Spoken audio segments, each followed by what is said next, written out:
Hi guys, Nicholas here from the Sound Alliance, and today we have a extremely special guest. We have Yong Siang here, someone that I know playing Pokemon like pre-COVID times even, Yeah. right? As you can see from this like shiny frame here, Yong Siang just won the Singapore's first regional league. And if you don't know, he also day 2 Worlds. So he actually went through the entire day 1 grind that many of us failed. In fact, so you can check out the vlog to like watch his tournament run. But today we want to focus on you. As I was mentioning, I got to know you pre-COVID. I think we played like some league cups, league challenges together.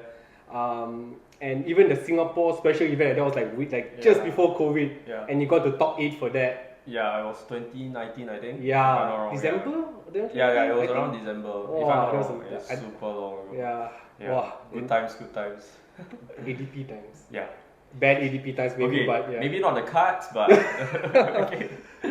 Not too bad. Sometimes I miss a bit the tag team Yeah. era, a bit lah. A bit. So for me, I'm curious, like, how did you actually start playing Pokemon TCG, and like, how did it become competitive? Okay, so what happened was like I think it was like I can't remember which era was it, but I believe I was interested in playing Pokemon because I started collecting. Okay. So I collect like all some like evolutions and stuff like that lah. That's my stuff to go. Then I started collecting around 2015 or 2016, I can't remember. And then there was this period where the popular deck was like I think Manectric Bats. Yeah. I'm not sure whether XY, you know. is it? Yeah, something along those lines. So I started playing, I tried to get into it, but then at that point in time I didn't have any friends that played the card game. Okay. So I think I started for like maybe 1 or 2 weeks, and then I tried for another week or so, and then I couldn't get into it because it's so boring to play alone. Yeah. Then at some point and then I quitted for until at some point in like 2019. I believe it was Unbroken Bonds. Okay. Yeah, so that's the point where some of my friends started opening like booster box and stuff like that. Okay. Yeah, so I got like into it with them lah. So they opened, and then I watched them open, then I opened a little bit here and there as well. And then they were like, hey, why not we just start playing? Okay. So that's where I started to play and join tournaments and all that lah. Then eventually when you start joining tournaments, there's hearsay about like what all these league challenges, league cards and all that. That's I guess my first look at the competitive scene. Yeah. And then I believe I remember very vividly that my first tournament was a league cup at this place called Project EXT at that point. Wow. Yeah, it was super long ago, and then it was like I think 30-40 people tourney. I remember very vividly I was playing Malama. So and I remember I timed out a lot because I didn't know about the time concept and all that. So I think if I'm not wrong, I went like was it a 6-round Swiss or something? I think so like 3-2-1 or something. It was very bad results if I'm not wrong. Like 2-3-1 or 3-2-1 or something like that. Yeah, then I tied a lot of games. I think 2 or 3 games, I can't remember. So it was an eye-opening experience for me. So I got into the competitive scene, something like that lah. Yeah. And then I start to gel my decks to find my own play style in a sense. Then eventually I think the first big event was the SPE. Okay, the Singapore SPE. Yes, the Singapore SPE, which happened around December if I'm not wrong. Yeah, then that's the one where I tried. Okay, so at that point in time, if I'm not wrong, ADP just released. Yes. Yeah, so that was the big thing that was happening, and then everyone was on the ADP Cal Duo hype train. Yeah. My personal playstyle, I think I found my personal playstyle preference is to not play meta decks. I actually don't really like to play meta decks because everyone is playing it and it's just a mirror and all that. Yeah. So I thought of something like I referenced some Japanese listers. Okay. I think their listers are very creative. So that's my first point of contact in all this creativity in a sense. Yeah. So I would look into Japanese listers, and there was this Basmosa Raichu. Wow. Weird ass deck, which is very interesting. And then I wanted to incorporate the Basmosa because I find the attacks very strong. Yes. So there's this 190 for 3 energy or something like that. And then you could use stuff like Beast Ring and what's that 2 card? I think it's Beast Tide or something that counts your prizes and then increases the damage. Sounds like Mirage yeah. Gate. Yes. Okay, we'll get to that later. Yeah. But it's a very cool concept that I think can be incorporated into ADP lah, because ADP increases your damage as well if you do the GX thing. Then eventually I came up with this deck that can sort of like checkmate opponent. Okay. Because the ADP Basmosa has this if let's say you fight like ADP Keldeo, if I'm not wrong, you can just knock out one ADP and one Keldeo. Yes. And you win the game. Yeah, because you take up the prizes. Because of the add one prize. Yeah, I feel like there's very good ways to win the game against the meta lah. So that's my SPE run. Yeah.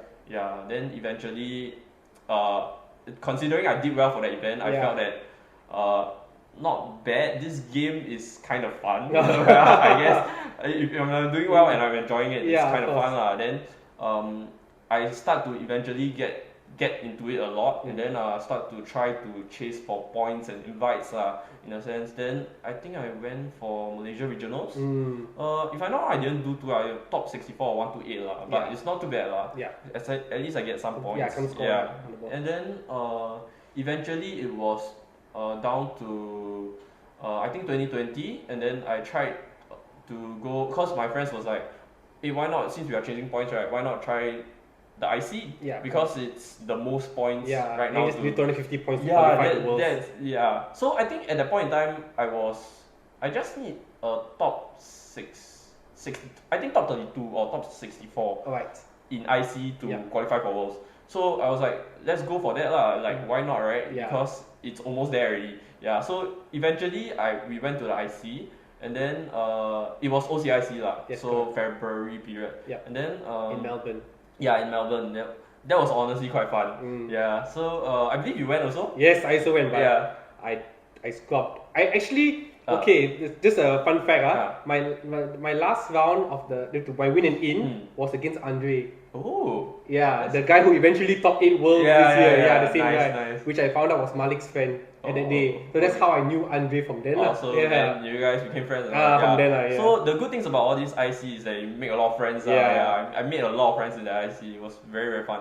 So I played with quite a few notable players. I think there was Stefan, Gran, Manly, a lot of names.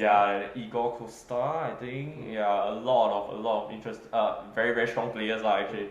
I won some of them. I think I lost to one or two of them, but the fact that I managed to win some of them built up some of my confidence for the event. Day one, I made I think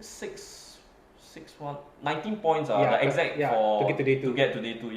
So I think the last round I ID'd to day 2 lah. So that was like my biggest achievement already. Because once I ID'd into day 2, right, if I'm not wrong, I think should be enough already. Should be enough for Worlds already. So that was my happiest already. So I was like, I make day 2, I can just relax and just play whatever, and then whatever I get is whatever I get, right? So then eventually I played, and I think if I'm not wrong, I made top 16.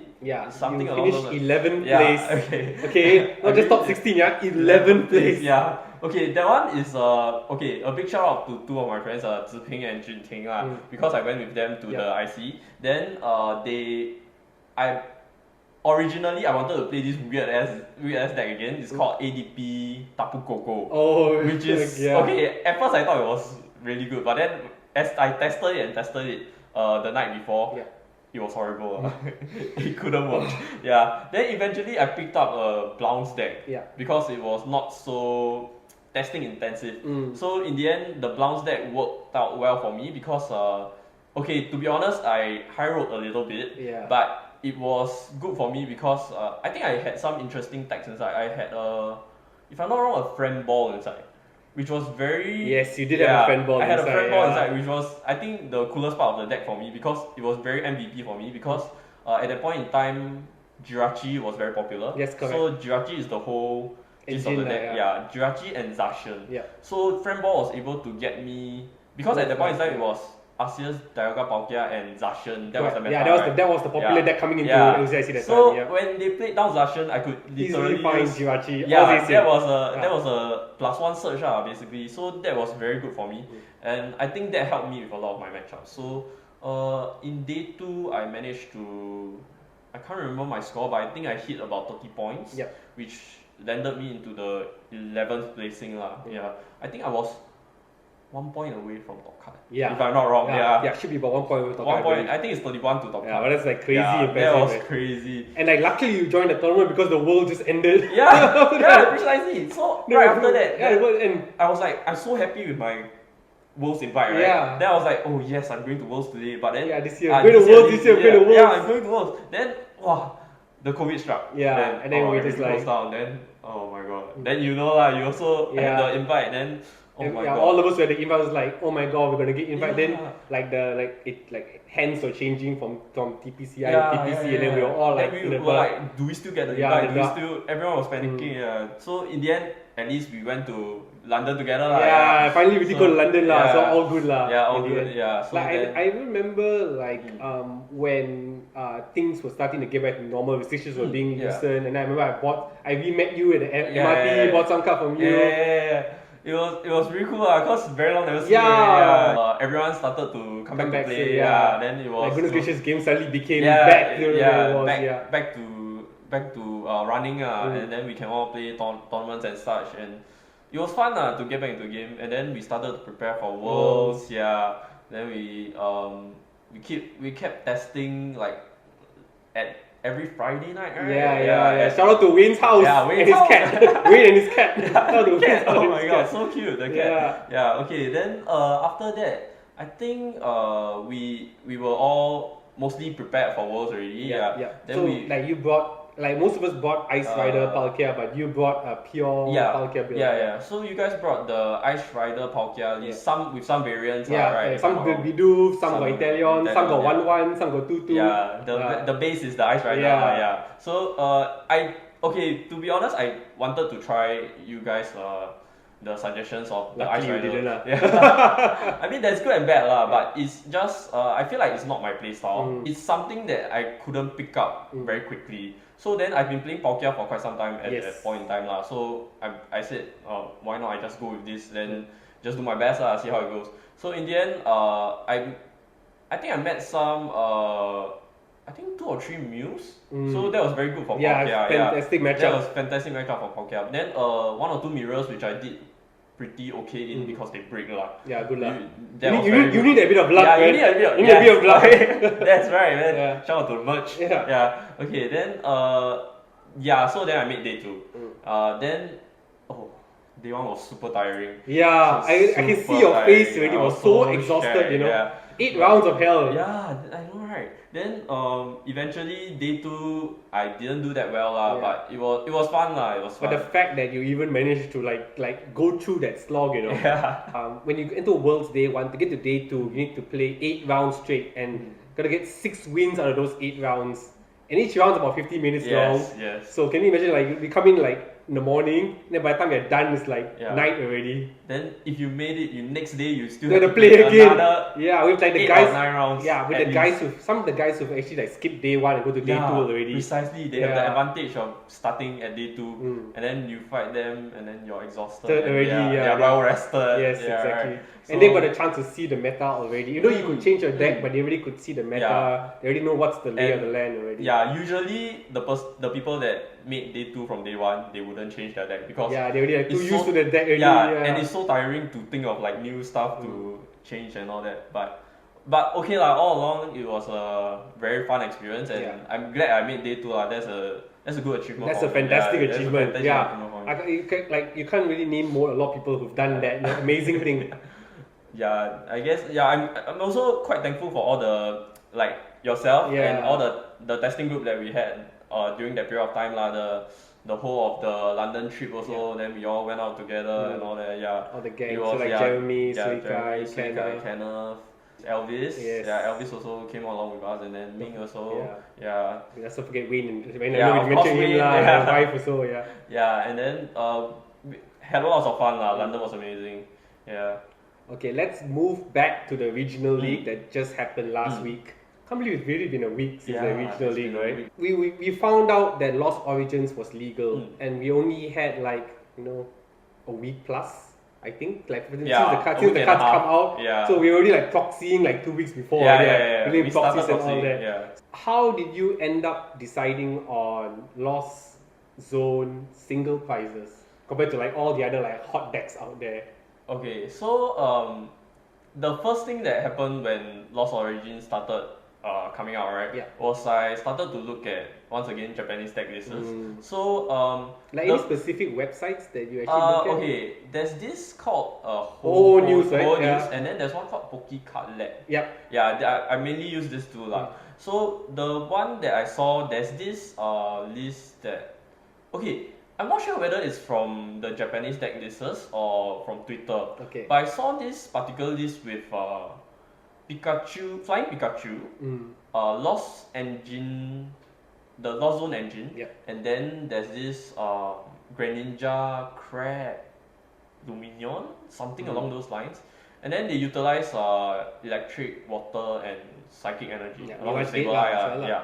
So I found that quite interesting. And then I believe Wayne also brought it to test at GGG as well. Yep. Yeah. So then I tested with him for a bit, and then I was like, oh, this deck is quite interesting as well. Then I was like thinking, maybe I can modify this in such a way, because I don't feel like Flying Pikachu is that useful in the current meta at that point in time. Yeah. So I was like, why not I take out the Flying Pikachu and then I just add some of my, like, what Your own consistency spice of my spice Yeah. or whatnot that I can add, and to make it something of my own and something a little more single pricey, because I like those kind of decks because it uptrades well. Like, that's my personal preference. In the end, I ended up with a deck that, okay, at first there was those main few cards, so Crabominable, Greninja, Luminion, and then Dripion as well. Okay. So that's the Lost Zone engine with like 2 Cram and 2 Sableye, something along those lines. Yeah.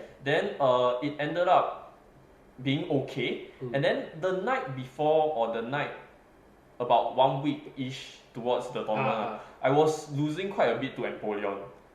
So that was a major problem there. I was like, maybe this deck isn't that good or something. Then I was thinking like, if Empoleon is the only issue, why not I just tag something that can deal with Empoleon, right? So I was thinking, oh, Raikou or Zeraora. So at that point in time, it was like, okay, single prizer, so I'm going with Zeraora. So I don't want to start Raikou and all that 2 prizer and then let them eat the free to price. That would be a problem, especially in a BO1. Right, so then I used Zeraora, then I was thinking, oh, I guess I can Mirage Gate into it and all that. But then I was thinking like, if they stop your Comfy Engine, you can't really Mirage Gate as well, right? Exactly. So I was thinking like, oh, I guess we have to put in Raihan then. So that's how Raihan and Zeraora came into the deck 1 day before the tournament. Wow. Yes. So that one is shout out to Jeremy and Wayne, because I tested with them and they used a lot of Empoleon on me. Yeah. So that was helpful. And I believe Zeraora was the MVP of the tournament for me. For me, yes. Really? Because the hard matchups, I won it with Zeraora. Time to lot push up the Zeraora. value of the Zeraora that really cannot be found in Singapore already. Funny thing, my group of friends now keep trying to find the Zeraora, and they couldn't find it anywhere, like the Carousel and all that. But I think recently they managed to find it from some other guy. Yeah, it's very hard to find now. Speaking about how Zeraora helped you in your tournament run, maybe you can just give us like a brief overview of the matches that you faced against, and like what were the key cards besides, I mean, including Zeraora, of course. Of course. Okay, so mainly, right, a part of how the tournament ran so well for me is because I think the main factor was because I had pretty decent matchups. So I never faced stuff like Gudra, which was really bad for the deck. That would be very tough. That is very tough for the deck. Gudra and Flying Pikachu wasn't that prominent in as I go up the Switch rounds. The main decks that I faced were, I think, 2 or 3 Mews at Swiss, and then Palkia Kyurem, 2 or 3 as well. And then, if I'm not wrong, some Arceus variants here and there. So the Arceus variants were alright because I can just spread damage and use the crab to hit. Something like that. That's the main game plan. And then you use Cram to uptrade sometimes. Then for the Mew matchups, it's just Drapion.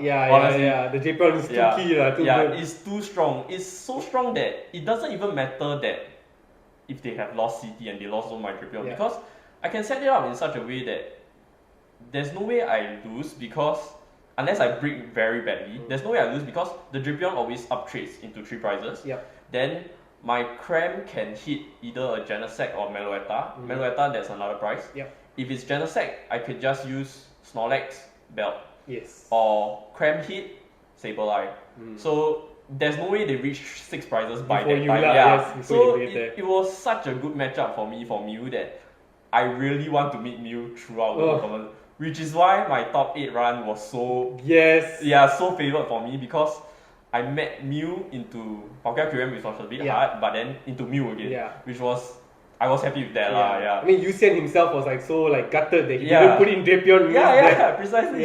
So Dripion is very strong for that. And then I think the Palkia matchup was the sort of the hardest one, I feel. So, you mentioned that you actually lost to Iso in the 6 rounds, right? So I lost to Iso in so I think we were at like 6-0. We were both the only 6-0s. Then I fought him in the 7th round. So he started okay, quite well. I think he started with 1 VIP pass or something like that. And then he came out with the Empoleon. So he moved it to the front, and then he started locking me. So I wasn't able to move my hand much. So I think for the Switch round, I didn't get a decent hand enough to sort of like come back from the game lah. So then his price trade, he traded the prizes too quickly. So then I was 1 turn short of sort of catching up in prizes. So I wasn't able to get that win. But eventually I fought him in top 4, semi-finals. And then it went pretty well in a sense that, okay, game 1 he bricked a bit lah. So that's down to the draws. So that's again, no choice. Again, luck is skill. Then on the second game, it was quite close, it was quite even, but then once again, Zeraora was super strong. So one of the plays that I made during that particular match was that, so I killed the first Empoleon with a Raihan Zeraora, right? I think straight away when they came out with the Empoleon and V-Star portaled, right? I straight away just Zeraora. That's the first uptrade already. So I think he was at like 5 prizes, I'm like 4 already. So, and then the next one, right, I think if I'm not wrong, I did a Echo on the Empoleon, something along those lines. And then I pulled out the Empoleon to use Zeraora to hit again. 2 more prizes. So 2 more prizes. So now he's like 4 and I'm like 2. So then he doesn't play Disruption. So there's no money, there's no Roxanne. So I can just keep building my hand, and eventually I set it up in such a way that he couldn't come back from the game at all.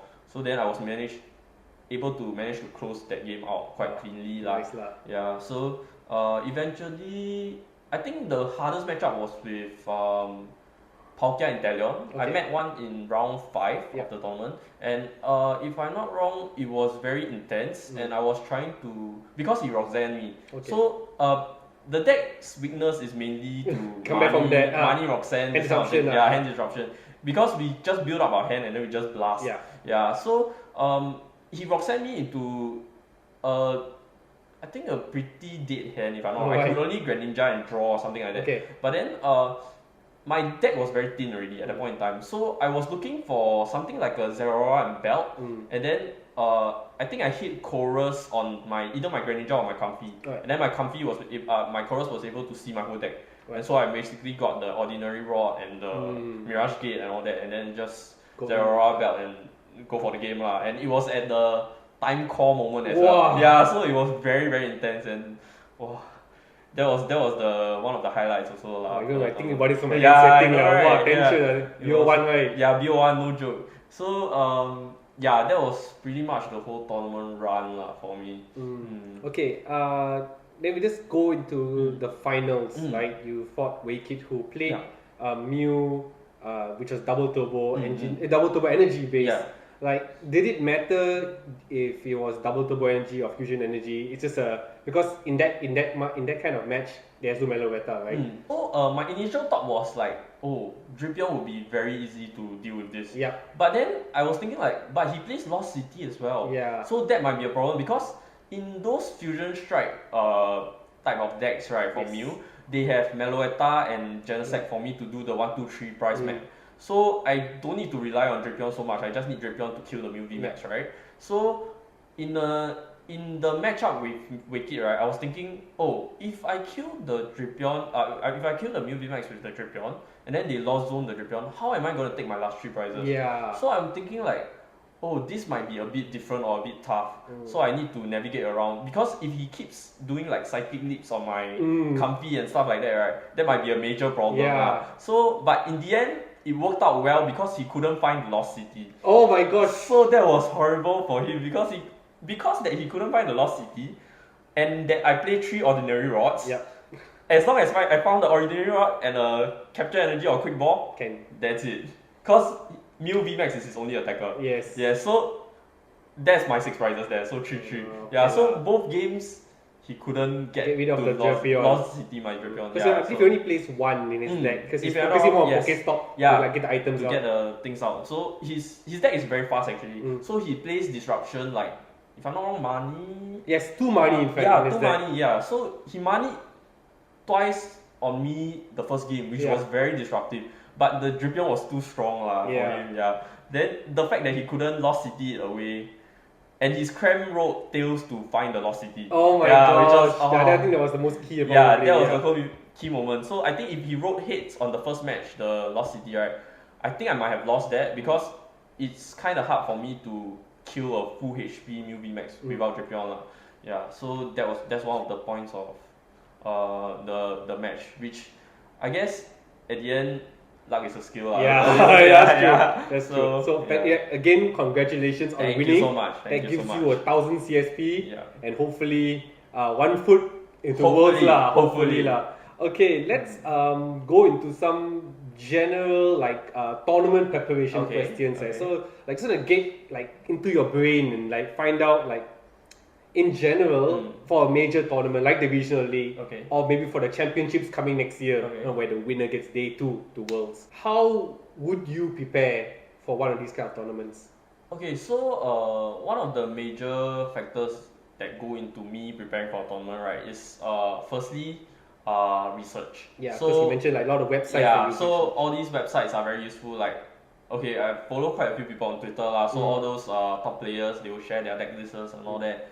Then some of them have these videos about the tier lists, and then they share their opinions and thoughts on particular decks and all that. I would occasionally watch that when I'm free. And then of course the deck lists, you can get the base from all these deck lists, and then you can sort of craft it into your own personal play style or personal deck that fits your play .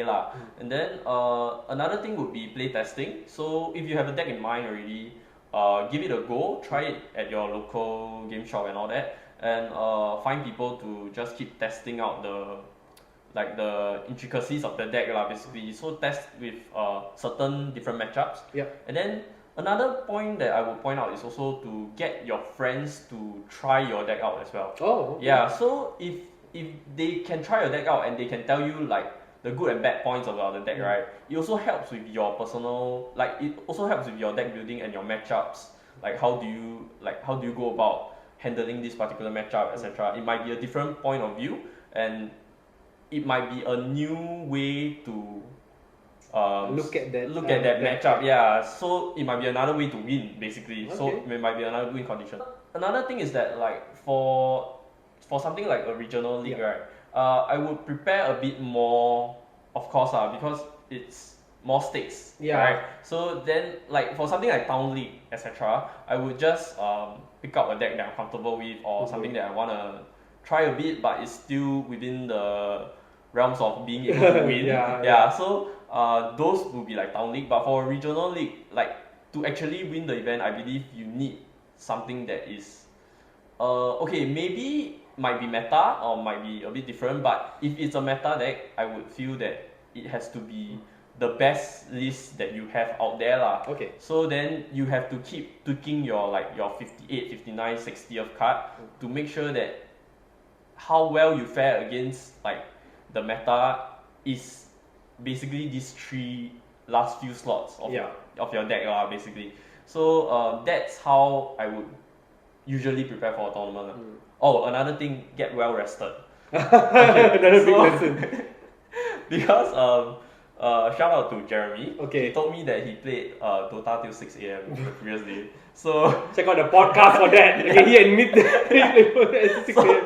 that was if I'm not wrong, he told me that he wasn't thinking, and then he had some misplay about some ruling. Yeah. And then eventually caused him to go downhill a bit lah. So please get well rested for the tournament. Yeah, it will be very useful. You mentioned about like choosing your deck from line and all that, and like based on your past experiences, you mostly play a bit out of meta decks, right? But you've also like dabbled in meta decks. How do you decide that deck? Like, what is the deck that you think is the best to bring? Okay. For this besides like the place testing and all. Yeah, of course. Yeah. So for this particular tournament, right? What happened was that because of my play testing with the guys at GGG during the day before, right? Yes. I was a bit hesitant to bring the deck, to be honest. Oh, okay. I learned something. Because I kept losing to the Empoleons. So that was quite a big issue lah. Because if you're losing to just one card, how do you bring this deck into the tournament, right? Yeah. So I was like, maybe I shouldn't bring this, or maybe I should just bring Palkia, something I'm comfortable with, right? So I can fall back on. But then eventually when I started to think about the Raihan and Zeraora thing, right, I felt that it made a lot of sense and it was easy enough to pull off that I think it would be a fine pick lah. And another decision that I made then and there was that, I wanted to play something different. I brought Palkia to Worlds already and it was so grueling lah. It was so grindy, and I really wanted to play something. Don't look at the Palkia anymore. Yeah, don't look at the Palkia anymore. So I was thinking like, okay lah, let's just go with this and see how it goes. Like, just have fun, right? Yeah. So eventually I ended up with deck. So in terms of deck choices, right, I would say have at least 2 or 3 choices in mind. Okay. Before you go into a tournament, or at least 1 week before you go into a tournament. Yeah. Then at least you have one that you're super comfortable with playing and you can fall back on, which is, in this case for me, it's Palkia. Yeah. Then something that you've been experimenting with and you felt like it's a good pick. In this case, the Lost Zone 2 box. So that were my 2 choices going into the tournament. Eventually, because of all those decisions that I made previously, right? So I was like, okay, let's bring this Lost Zone 2 box and see how we do it. And that's the story lah. Yeah. I would say always at least have 2 decks lah. That one is like, it could be meta, it could be non-meta or not, but something that you're so comfortable playing that you don't need to test as much with it. But it's you such like play so many times already. you already like play for example, so many maybe Mickey's Gudra V-Star deck. Yes, precisely. So if let's say he starts bringing like other decks, right? And then for example, Mickey lah, he goes into another tournament and then he could be like, I can just fall back on Gudra if this deck doesn't work. So something along those lines, I believe would help in terms of your deck choices. Yes. Yeah. You were the champion. People like me kind of scrubbed. You know, okay, I at least go home with points lah. Yeah, you went but for points. Right? Using me as an example, not everyone can win all the time. Like even when you started, of right? Course, when you started, you weren't like there already. Yeah, of course. So I think this is something that I've come out on Twitter before, but I just want to ask your opinion on it. Like, how do you cope with like going to a tournament and not finishing well? Okay, I would say that like, firstly, like, what's your tournament goal? Yes. So for me, like, let's say for example my IC run, right? I was hoping to just get my invite, which is like top 64, top 32, something along those lines. So I just need to hit a certain few points and then I could get my invite. So I would work really hard to win my first few games. Like once I hit my invite, I can relax throughout the tournament. Like whatever else is a bonus to me. So for example, if let's say at that point in time I couldn't really hit my invite, so then of course I would be sad, but it's still sort of like a good experience for me because like you know like why you didn't do well in the tournament, and then you just most importantly have fun lah. So you play the game for fun, right? Like although you enjoy the competitive aspect of it, but of course have fun when you're in, especially if you're traveling overseas to play. Just have fun. So at the end of the day, if I didn't make the Worlds invite with that tournament, I would just say, okay, I mean, if there's no points, then there's no points. I'll just go to another tournament or just try to do your best in another run. Because I personally believe like everyone has bad days. So sometimes today is just not your day. So for example, a player might run the exact 60 list as me and he could make top cut, and another person could be like scrub 0-3 draw. You never know, right? Yeah, so it's like it's just there's some luck to it. Yes, of course. Yeah, like your matchup spreads, your draws, your opponents that you meet. It's all a factor into like how your games will go lah. It's not just your personal skill and all that. Yeah. So maybe some days you just meet a lot of bad matchups and you have really really bad draws. It's okay lah. It's not that your deck is bad. It's not that you're a bad player. Of course you're not. It's just a bad day and you can just reset, and going forward you know like, oh, this happened, that happened, and you can try to sort of like mitigate that a bit more, like maybe play more consistent cards so it doesn't affect your draw so much, something along those lines. Then in future tournaments you could place well and do better. So I'm a bit curious, you've been playing for quite some time, quite a long time actually. What do you feel has been your most favorite deck? My favorite deck? I believe for me it would be, I think ADP Basmos. Yeah, that was nice. That was very fun for me because it has so many one-offs, if I'm not wrong. Yeah, it has so many one-offs. Let me just check. I believe it has like a lot of one-offs. And I had so much fun with it, to be honest. Then if I'm not wrong, there was this giant bomb card.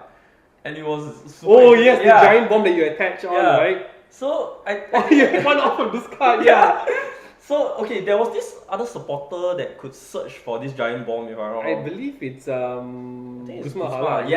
So then the usual combo is to like use tech call and then find Guzma. Then I look for this giant bomb and then I just attach and then I GX. Yes. So then if I start second, he would have to hit into my solo ADP, which he would take damage and I could then knock out, which is one of my strategies going into the tournament . So there's a lot of very cool cards that I feel hasn't been really utilized. So I feel like this deck that I drafted, right, it was pretty cool and I loved it a lot. Someday maybe we could replay that deck. Someday in the future. Play that format, right? Go back to some old format, retro formats, maybe at GGG sometime. Yeah, maybe. Just to end this interview, what is your advice for new players, who want to start playing competitively? If you're a new player, there must be some background that you started playing, right? So like for example, you open booster boxes or you just your friend introduce you to the game. So for example, if you open new booster boxes, you can just start with the cards you have. So basically just build a deck or whatnot with your friends and start playing with them. Or you can go to your local game store, maybe like for example GGG. And then you can there's this tournaments weekly so every shops all have tournaments weekly on different days. Then you can just play the tournaments and try out your deck or see what other people are playing and start getting the hang of like the flow of the game and how it feels to play in real life. It's a bit different than playing the TCG. It's definitely different. So that's how I started to get into the game as well. Eventually, once you start to feel all this, and then you would hear things about like town league, regional league. So then you'll be like, oh, why not try it out? Start playing a bit competitively, see how well you fare against the players. If you like playing the game that much, you would start to get really really into it, and then you will just keep going to your local game store. You'll find friends that you would make new friends that are like-minded as you and will want to play a lot with you as well. So then you have your own not say testing group, but more of like a group of friends that keep playing together, and then maybe you guys join tournaments together and all that, and then eventually just keep playing. I would suggest just keep playing and playing, and then you can hone up your fundamentals and your deck building skills and all that, and then eventually you can place well in the tournament. Maybe not very very well at first, but place decently, score some points, and then build up that confidence to start placing even higher. And eventually, I guess if you're lucky, a little bit lucky, you might even win the tournament. I mean, everyone starts somewhere, yeah, right? everyone starts somewhere. And, well, thank you so much, Joseph, for coming Thank you over. so much. And I guess the next time we'll probably be on video, hopefully another regional Hopefully, win. hopefully. Or at Yokohama. Oh yes, Yeah, hopefully, yeah. Hopefully, see you there as well. Yeah, I pray lah. yeah. And But- even if you don't go as a Spectator. Yeah, I mean, always should go lah. There's one point that I want to bring out. Like, for Worlds, right, it's really fun. So even if you don't make it to qualify, at least go as a Visit. spectator. Yeah, go and visit. It's super fun. I mean, this is the only year it might be the only year in Japan. We never know. We never know. It might be back to US Japan, again. man, and Japan just open up. Yeah, so like I think no other reason not to go Yeah, if you're a precisely. Pokemon fan. Yeah, precisely. Right, and thank you guys for watching this video. Bye guys. Bye.